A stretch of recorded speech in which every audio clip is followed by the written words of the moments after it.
watoto wa Morogoro, anaitwa meneja Pacheco. Yule mdada unamjua? Unaona gani? Dada fulani hivi mweupe, anapendaga kuvaa ustazati.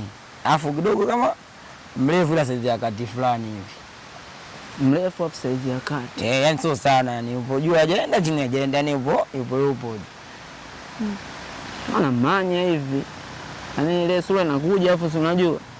Afu umeona pale pale mama anauza vitumbua yule.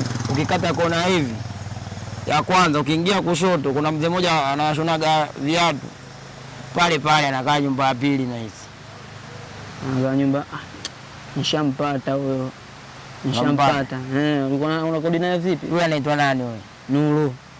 Mara nimepita naye sehemu zangu fulani nimekutana naye nimemuita kanivimbia, yani wewe asema nimeolewa kishenzi yani. Mtoto mdogo yule naye kamaliza juzi hapo tu shule, nimeskuli naye sema nimemwacha madarasa kadhaa tu. Kwa hiyo sasa mwanangu unanisaidiaje mimi nimpate?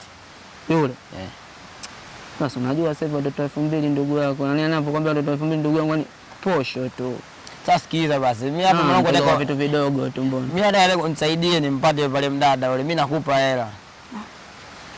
Sasa mimi nimezoeana naye na kwa kipengele. Ila ukimtokea wewe kama wewe nchi wife, bali ila mimi nimezoeana naye hivi. Sasa mimi kama mdogo wangu mazingira mtaani. Unajua mtaani unashasema hapo tupo mtaani, namuona kama mdogo wangu tu yule pale. Sikia sasa, mimi hapa kukutana naye tena itakuwa zeshini, maana nimemwongelea pale kanionea namna gani vipi. Si unaelewa?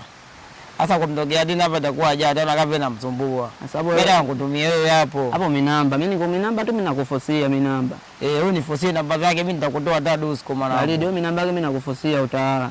Mimi namba mimi nakufosia namuweza. Kwa basi makini mwanangu. Utaala hapo imeisha hiyo mkali na. Bali basi mimi nakutegemea au mimi. Utaala dua mwanangu.